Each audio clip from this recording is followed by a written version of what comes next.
Bonjour à tous, nous terminons aujourd'hui le 7e Pérec avec la 5e Mishnah concernant les habits du Kohen Gadol. La Mishnah nous dit Kohen Gadol meshamesh beshmone kelim. Le Kohen Gadol, lorsqu'il servait au Beth Amikdash, il avait 8 kelim, 8 habits. Ve'ediot, un simple Kohen, en avait 4 habits. Un simple Kohen qui sert au Beth Amikdash alors qu'il ne porte pas ces 4 habits, la avoda n'est pas cachée. De même, le Kohen Gadol, s'il sert au Beth Amikdash alors qu'il n'a pas les 8 habits, la avoda n'est pas valable. Si un simple Kohen porte plus d'habits qu'il doit, il porte ceux du Kohen Gadol, la avoda non plus n'est pas bonne. L'un doit porter 8, l'autre 4, et juste Yom Kippourim, le Kohen Gadol revient au chiffre de 4 avec ses habits en blanc, comme nous l'avons vu précédemment. Donc le Kohen Gadol a 8 habits, le Kohen simple, Idiot, en a 4. Quels sont les habits du Kohen Idiot? Biktonet, une tunique, Mirnasai, porte de caleçon, Mitznefet, un chapeau, Ve'avnet, donc une coiffe, un chapeau, Ve'avnet et une ceinture. Ce sont les 4 habits du Kohen. Mosif alav Kohen Gadol. Le Kohen Gadol rajoutera sur ces 4 des habits en or, Rochen, c'est-à-dire ce qu'il portait, les fameux Urim Vetumim, c'est-à-dire ce qu'il portait sur son cœur, cette plaque avec 12 pierres qui est appelée les Urim Vetumim, c'est le Rochen.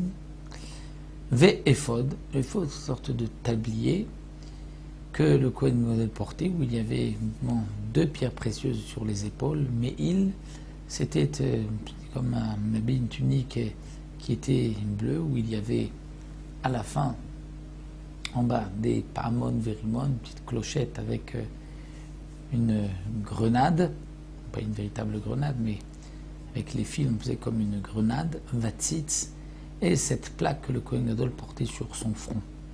Be'elu nishalim b'urim vetumim. Lorsque on posait une question au Kohen Gadol avec les urim vetumim, il fallait qu'il porte ces 4 habits. 4 habits en plus des 4 autres, donc il porte les 8 habits. On ne pouvait pas, n'importe qui, ne pouvait pas poser la question au Kohen Gadol, donc demander à travers le Kohen Gadol une question à Kadosh Baruch Hu. On ne posait la question que pour un roi, que pour un beddin, c'est-à-dire que pour le beddin de Lishkat Hagazit, ou Mishat Tzibur Tsarich Bo, ou si c'est quelqu'un que le Tzibur a besoin de lui comme le chef des armées, comme Yoav ben Tserouya nous précise les Mefarshim. Comment ça se passait exactement lorsqu'on venait poser une question au Kohen Gadol? Alors, le Barthénora nous explique. Le Kohen Gadol portait ses 8 habits, et celui qui posait la question se trouvait derrière le Kohen Gadol. Le Kohen Gadol lui donnait dos. Celui qui posait la question était face au... Donc le Kohen Gadol à qui on posait la question était face au Aaron HaKodesh, et celui qui lui posait les questions était derrière lui. Donc celui qui pose la question, que ce soit le roi par exemple, va dire je vais faire telle chose ou je ne vais pas faire. Comme David Amer pose la question, je vais sortir en guerre, pas sortir en guerre. Il ne posait pas sa question à haute voix. Et il ne la réfléchissait pas juste dans sa tête. Il devait la dire, mais à voix basse. Le Kohen Gadol était rempli à ce moment-là, s'habillé d'un roi HaKodesh. Il regardait le Rochen et il voyait des lettres sur le Rochen qui s'éclairaient et qui étaient en relief, ces lettres-là. Et ces lettres-là qui étaient en relief, il devait voir la combinaison des lettres pour former le mot grâce au roi HaKodesh et lui dire est-ce que tu vas faire telle chose ou telle chose. Est-ce que toutes les lettres de l'alphabet se trouvaient là-bas? Oui, parce que c'était marqué le nom des Aseret HaShvatim, Reuven, Shimon, Lévi, Yuda, etc. Mais c'est vrai que la Gemara pose la question, lorsqu'on voit les 12 Shvatim, il n'y a pas toutes les lettres de l'alphabet. C'est pour cela que la Gemara nous explique que c'était marqué aussi Avraham, Yitzhak et Yaakov, et c'était marqué Shivte Ya.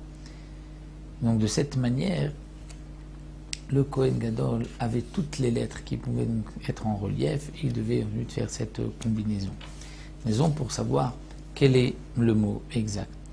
Donc ça c'est ainsi que l'on posait la question au Kohen Gadol. Le Kohen Gadol devait être donc habillé de ses 8 habits. Donc là nous avons terminé le 7e Pérec, d'une certaine manière aussi toute la Avoda donc, de Yom Kippourim. On se retrouvera pour le 8e Pérec qui concerne les halachot de Yom Kippourim de ce jour-là, le jeûne et toutes les autres interdictions.